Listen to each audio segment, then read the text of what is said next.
Chris, if you were to describe in natural language, human terms, telling someone at a barbecue, how do you think about investing? What's your philosophy? What would you say?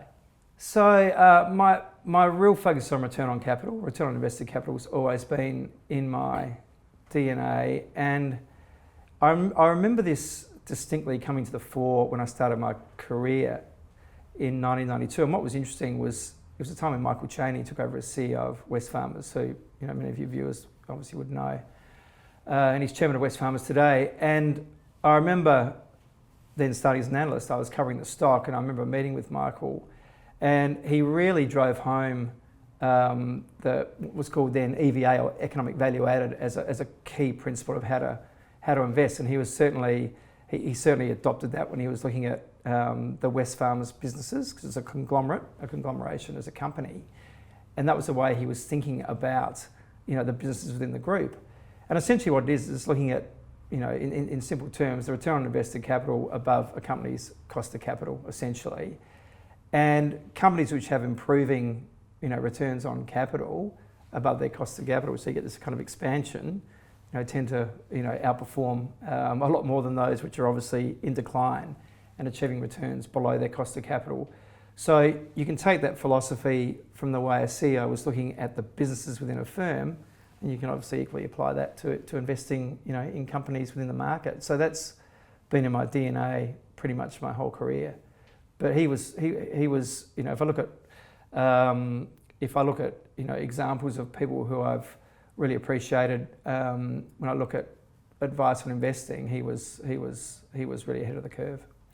And so when you're assessing businesses, are you looking for people that have a similar management teams that have a similar mindset to that in terms of how they think about deploying capital? Is that what it comes down to? Yeah, it is, James, because for me, that's how you create real kind of shareholder wealth creation. And on the other side, you can destroy a lot of wealth if you're obviously generating returns which are substandard to your cost of capital. So it's pretty much paramount. And if you look at what I'm trying to do today with my fund, which is basically a low volatility dividend strategy, you need to have that continued improvement or at least maintenance of a decent return on capital profile to be able to generate the free cash flow and therefore the dividends to pay out to your shareholders, and the dividend growth that accompanies that.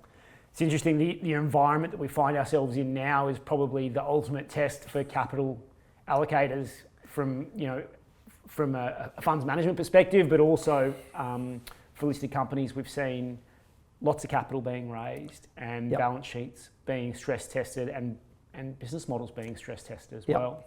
What are some of the decisions that you've made to adjust the fund's portfolio? What are the meaningful decisions that you've made through this period? Yeah, so when we were going to January, I was getting a little bit concerned about this pre-COVID, but getting concerned about the slowdown in the economies I was seeing globally. So if we take a step back to where we were in September last year, there was a feeling that the yield curve was steepening, that the recoveries were starting to gather a bit more momentum globally. But the bond market was telling you that, but I couldn't really see it at the fundamental level of companies of what they were telling us. So it was still very much a sub-trend growth environment. So as valuations for some of these cyclical names which have rallied quite hard during the quarter of last year becoming more full, I went more defensive in the portfolio in January. And that kind of set me up well for, not that I had any real insight as to how bad COVID was going to be, I don't think anyone did, but that certainly set me up well for the last couple of months of performance, because it really did ensure the portfolio kind of weathered that storm as best as it could. And interestingly, with the rally that we've had in April, it also, pretty much mirrored that up until the last day when there was a, kind of big kind of cyclical rally. But look, May's performing really well for me this month as well. So I'm pretty happy with the way that's panning out. And looking forward, there's a lot of debate as to whether the recovery is going to be a V shape or a L shape or a W shape. I don't think anyone really knows at this stage. That's the issue we have. The line of sight is very, very blurred. But ultimately, you've just got to go with the information that you have, and I'm still defensively positioned now still. So I went more defensive in January, kind of have ridden that defensiveness through to now, and still comfortable to be that way. Can I get you to be a bit more specific about what you perceive as defensive? Sure. Sectors, a couple of examples of the kind of companies that are sort of defensive in your eyes. When I looked at making changes to the portfolio, I focused on healthcare as an area which I thought there would be a lot more resilience. So, I've still got a big weight in CSL, Fisher & Paykel Healthcare and ResMed. I own those stocks as well, and they've obviously benefited from the ventilator growth from the crisis. So they've been really good. And I've also had selective consumer cyclicals, and it was those that I could see were going to benefit from the change that we've seen with the lockdown, the kind of stay-at-home companies. So some of those names included Breville and JB Hi-Fi, which have performed particularly well as people have been obviously buying that product for setting up home offices, if it's JB Hi-Fi, or for Breville because they're buying toasters or more coffee makers, or it is to deal with exactly the new environment. So they withstood the storm pretty well. It was a very interesting period in the initial stages of the month. So in the first 2 weeks of March, everything had a beta of 1. In other words, didn't matter what company you had, everything really fell at the same rate pretty much. And then you started to get some real performance dispersion, towards the back half of March, and then you really saw that kind of come to the fore in April. So, that was a really interesting period for me, but that's how some of the names that I kind of repositioned in more strongly. And the beta of the portfolio, the volatility of the portfolio, it's always lower than the market anyway, given the type of product it is, but I went to its lowest level I've had it at since inception. So the beta of the portfolio went from about 0.94 to 0.85. So I was very defensively positioned, and it's still around that level now. The product, or the what you're trying to achieve is, as you mentioned, low volatility, but income is a big part of it. Yes. What are some of the rules that you follow when it comes to income investing? If it was a problem before we had lower interest rates, it's an even bigger challenge for a lot of investors out there at the moment, trying to find a place where they can generate a decent return. And we've seen some of the income staples like the banks temporarily reduce their payouts. What are your starting rules for income? Good question, James. For me, it's about the volatility of the dividend stream. So that's a knockout for me. So if there's high volatility in dividends and earnings, and there's no growth in dividends, that becomes obviously a real restriction for the stocks getting into the portfolio. Now, that's been really interesting given what's happened in the last 6 weeks, because essentially we've had about 30% of companies in the ASX 300 who have either cut their dividends by more than 15% or suspended them altogether. So there's been a real kind of shock to the system, and I don't think we're not through that yet. If I look at the dividend cuts for the broader market, what we're implying is around about a 25% cut in dividends. So we're still, got further to run through this journey. So, but what I've found is that the companies that make up the portfolio, I have seen dividend cuts from those companies given the unique circumstances, but they've been a lot less than the market. So the investee companies from the portfolio so far have seen dividend cuts on average of around about 11%. So it's a lot less than the 25% that's been embedded, with some of the expectations. So it goes back to that real focus on, the lower volatility dividend streams that I want to really focus on, and those with growth. So that's where the portfolio is very much skewed towards. The other point I want to make is leverage. Even though interest rates are low, I've been very much underweight leverage as part of that process as well. And that's certainly the case pretty much from the inception of the portfolio, and I'm very much underweight leverage in the portfolio. I don't own a lot of geared companies at all. Those dividend cuts that you alluded to that have taken place, do you see them as rebasing or have the potential to degrade further? Well, I don't think we're through it yet, so I can see them continuing for a longer period of time.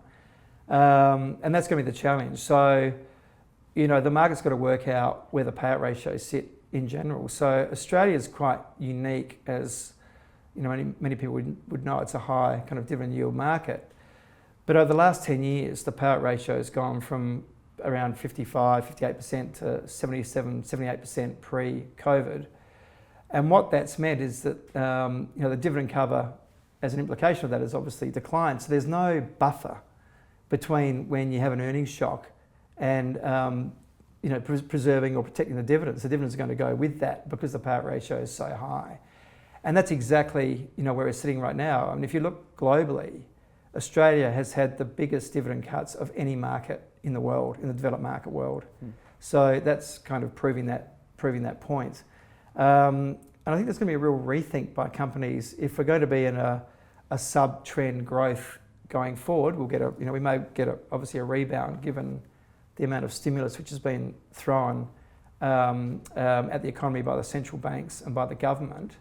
But it's a matter of them where to in 2 or 3 years' time, given you have to think about what those structural changes will be to the way we live, the way that we use commercial property, the way that we consume goods. Are we happy to go to restaurants at the same level? And the other point I'd make, James, is if I go back to the GFC, confidence took a pretty big hit then, and the savings rate for consumers went from kind of 3 to 8% and stayed there for 6 years. And basically it took a long time for confidence to come back, to people go out and spend more money. And consumption is 2/3 of the economy. So it's very important. And if I look at where we are now, I think it's going to be much worse than that. So I can see savings rates actually backing up from what was pre-COVID around, I think, 2.5%, 3%. I could see them going to 15% and staying there for a prolonged period of time. So even though we're opening up slowly, it's all about people's willingness to be able to embrace that. And I think given how many job losses there have been, that's going to be quite a challenge because, once the stimulus rolls off at the end of September, the support packages, I think then we're going to see, this movement from what's been a liquidity provision by the government to a solvency issue. And there'll be a lot of businesses which are around today which are surviving because of the government support. But once that government support is wound back, it's very questionable whether those businesses will actually survive in the new world. And are there particular parts of the market that you think are more vulnerable? Yeah, well, certainly. I mean, the pointy ends we've all been reading about, obviously airlines, tourism, those areas which are going to take a lot longer to come back. So, certainly tourism, who knows, but it looks as though, it might not be until 2023 we see things normalise again. So that's going to be one really, really important area. And then obviously the borders, the timing of the opening of foreign borders, that has massive implications for education, which is our second largest export. So that's kind of really critical. So those are the areas which are at the pointy end. The way we consume is going to change. So, apparel demand, is that really going to be at the same level if you're not going out as much? If we don't see that, psychologically, we don't see that kind of movement back there. Some of that discretionary retail sort of stuff. Yeah, exactly. And maybe the discretionary dollar that was going into, clothing and sandwiches and suits or whatever starts to go into, toasters and more stay-at-home items as people are prepared to stay at home and move back to what I call a meat and 3 veg environment. Upgrade the TV. Yeah, exactly. On the positive side, could you talk me through a couple of compelling ideas that you think have emerged and that you think look attractive today, particularly from that dividend sustainability, dividend stability perspective? Yep, sure. I mean, for me, again, and as I mentioned before, I'm pretty defensively positioned, but one of the stocks which I've got a decent holding is Goodman Group, and they're obviously an industrial property provider with a big focus on logistics management, and they're a big beneficiary of the move to online and just better inventory management from their very, very large core customers. And that's a company which, despite these times, has been able to grow their dividends kind of at 5 to 7% per annum, very, very consistently. I remember Greg Goodman, the CEO, during the GFC when they almost had a near-death experience, vowing that he'd never take on leverage again, and he never has since that time. So the balance sheet is very, very conservative. They're not going to grow the dividend this year, but they're not going to cut it either. They've actually reaffirmed their dividend guidance and profitability. So it's a stable dividend profile through this very, very difficult time. But I see them uniquely positioned in the marketplace to capitalise on this continued growth in logistics and warehousing. And they've got a fantastic business model. And as I said, they're very conservatively geared. So that gives me great comfort over the trajectory over the medium term. And have you got any indication that they are of a mindset? You talked about the not wanting to use leverage or gearing. Have they got a mindset for growth to capitalise on an opportunities that might arise from the current situation? Yeah, they have, but I don't think Greg will ever. I mean, Greg's always been able to continue the growth profile basically by reinvesting from the cash flow from the business, which is terrific. But I think if they came across something which was really compelling, they'd probably raise money in the market, and they would get that easily from the shareholder base, as opposed to going to the debt markets and leveraging up the balance sheet. I just don't think that's in his DNA anymore. Do you have some of the metrics from a valuation perspective that you screen for? You talked about return on invested capital for Goodman. That can just talk me through how you filtered that. Yeah, sure. So again, that's a company that's got a superior return on invested capital profile. So it's running at around 12 to 13%, and it's been consistently doing that for a while.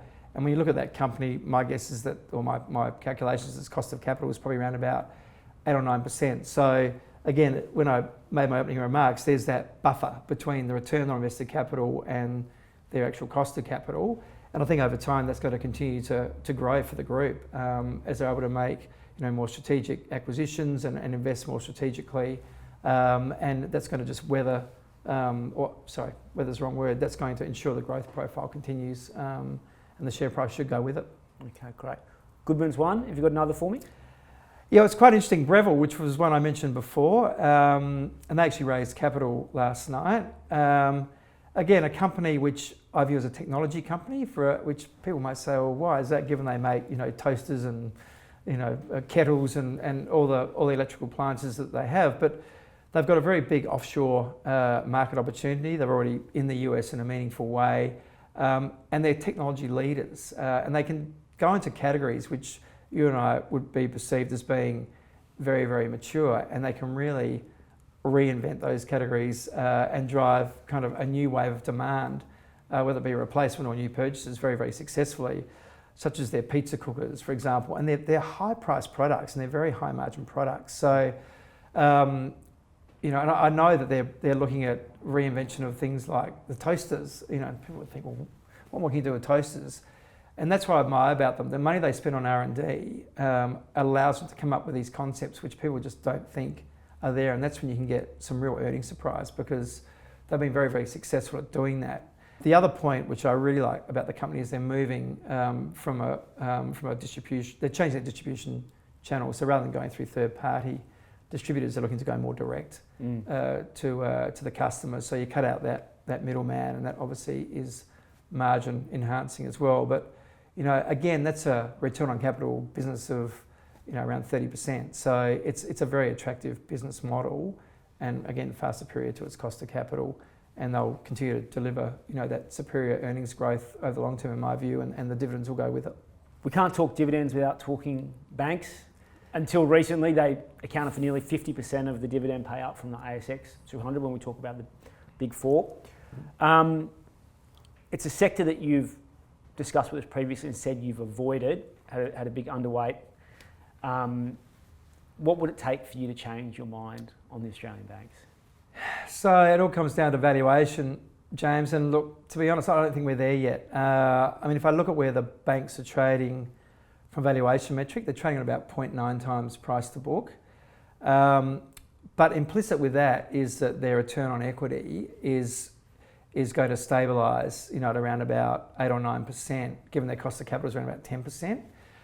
I don't think that's the case. I still see that return on equity profile has to trough, and where that's coming from is, what we were talking about earlier about, obviously this economy moving from liquidity to solvency, and I'm very concerned that the level of bad and doubtful debts is going to be worse than what the market's expecting. And they're in the firing line. And they're in the firing line, obviously. So, with those bad and doubtful debts increasing, that's obviously going to have a pretty material impact on profitability and also capital. We've seen the banks, obviously a number of them raise capital already, and we're probably not through that cycle yet. And we've seen massive dividend cuts already. I mean, we've seen 2 banks cut their dividends by 70%. So, 2 are suspended. One's the NAB cut substantially, but raised capital as well at the same time, which is quite an interesting move. So I still see some pain there. So for me, I want to see, a discount to where I think that return on equity is going to trough. I mean, right now, my best guess is that, I want to see the price to book valuations around about 0.8 times, 0.75 times for me to get really excited. And I don't think we're there yet, as I said. So maybe that's an opportunity for 2021 as we go through next year. To see if that represents some value. We've heard about early on a couple of success stories. You can't get away with coming and having a chat without telling us about things that haven't gone so well. So talk me through a painful mistake that you've made. That ultimately you think taught you a great lesson that's helped with your investing. Yeah, and look, we've all got them, and anyone that says they haven't is just not telling the truth. I mean, a really good analyst or portfolio manager, a really good one, a top quartile manager will get them right 65% of the time. So, you're going to get them wrong 35% of the time, and that's for top tier. So everyone has mistakes. And probably, if I think in more recent times, my biggest one was Slater and Gordon, which I'd owned historically in my previous life, and had done was pretty that well. Bad? It killed you, did it? It was a killer. It was a killer, right? So I didn't write it all the way down to the bottom, but it was very painful. And again, it was a case of something. I was very annoyed with myself because, as a rule, when companies make company transforming deals, particularly when they're in offshore, that's normally a red flag because it's very, very difficult to make that make that work smoothly. But historically, Slater and Gordon had grown by buying a lot of smaller law practices and basically done a roll-up story, and they've been value accretive, and that had been very serviceable to profit growth. But then they made a very bold move in the UK, again, foreign market, bought a company called Quindel for $1.3 billion, and they raised about $900 million in the marketplace. And the issue price was, from memory, it was close to $6 or something like that. And at the time, it was being espoused as being very, very earnings accretive, around 30%. So it was a really big deal. Company transforming, as I said, that's how it was presented. What transpired, of course, was something which you really have to check out when you go into offshore markets. The regulatory environment, and that changed on them. And what I mean by that is that Quindel was basically a business which was in insurance claims for hearing loss, and the government had limits on the amount of the loss that had to be triggered before you could claim, and they raised those limits. So the 62,000 cases that they bought on the books, suddenly they couldn't process them all, and that was going to be obviously part of their revenue stream. So that was the first thing. So the regulatory environment I'd misunderstood, and I'd taken on face value that it would be a lot more robust than it was. And the second one was just the way that they accounted for the revenue recognition. So, and that wasn't just unique to Quindel, but that was something which was really enhanced by the acquisition. So, and you've got to really be obviously very, very careful with accounting practices adopted by companies. Some of them are very, very aggressive. What happened with Slater and Gordon was that their work in progress numbers, as in the number of work they'd taken on their books, was growing quite nicely, but because they couldn't, the way that they're recognising the revenue was false, because they're recognising the revenue up front for a lot of these cases, or at a probability level which was not indicative of what, of how the cases were presenting through the courts. So there was a real mismatch between revenue and cash flow, a massive mismatch.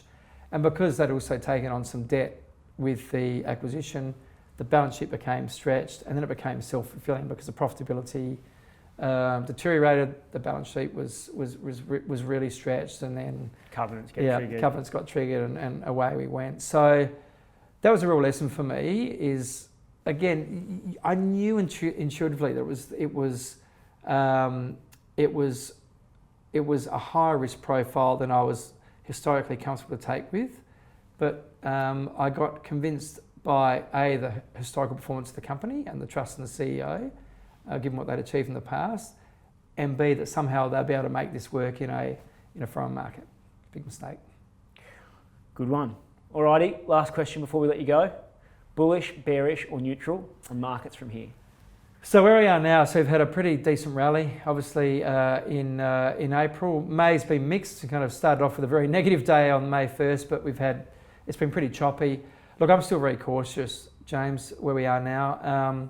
One thing that worries me is that's probably more of a consensus view, but I don't like it when you're seeing markets rally when fundamentals are deteriorating at an ever-accelerating rate, which is the case. So, there are those that are prepared to look through that. I'm not prepared to do that yet because I think it's going to deteriorate a lot worse than what people are expecting for some of the reasons that we've discussed today. So I think we're going to start, seeing a bit more challenges, for the market. And the market is expensive when you look at it on a multiple basis, given the rally and where the earnings are heading. So I'm still feeling a bit uncomfortable, and hence my defensive, positioning in the portfolio today. Great. Well, thanks for coming in. Appreciate your time and good to have a chat, and may the markets be kind. Great. Thanks, James. Thanks for having me on.